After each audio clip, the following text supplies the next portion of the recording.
All right, so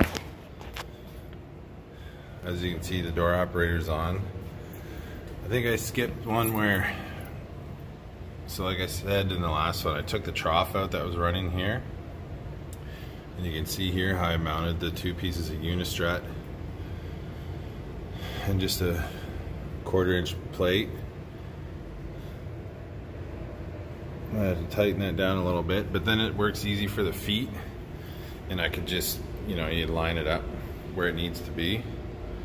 I had to take the lid off of the operator over there because it hits this.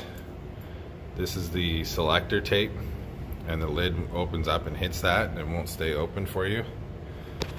And again, that's why I had to move this up and everything, because of this pulley back here is under here. Usually we get the MOVFR, I believe. So then that pulley is up front, and then the lid you can get just in front. It works way better. I'm not sure why this one was ordered here.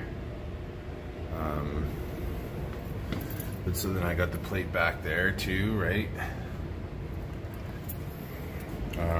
I still got to run the light rate cable. And again, we're using the same skate or vane, so you don't have the clutch or anything that I had to put on. Had to run a bunch of new flex. Oh, here's something I didn't anticipate. I had to lower the gate switch, which I'm gonna have to brace that, I think. There is a little bit of give to it. And then had to move this setup, right? Because there was a bunch on the top of the door there for the old safety edge wire and everything.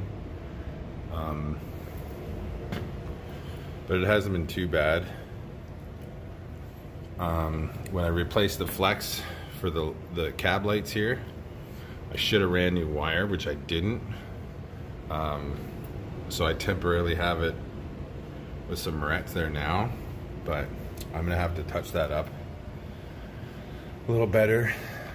I'm just trying to go through and figure out how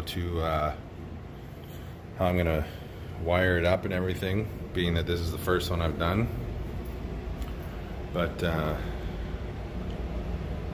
don't know, I think it looks pretty good.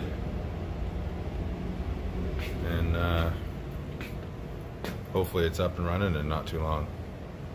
Thanks for watching.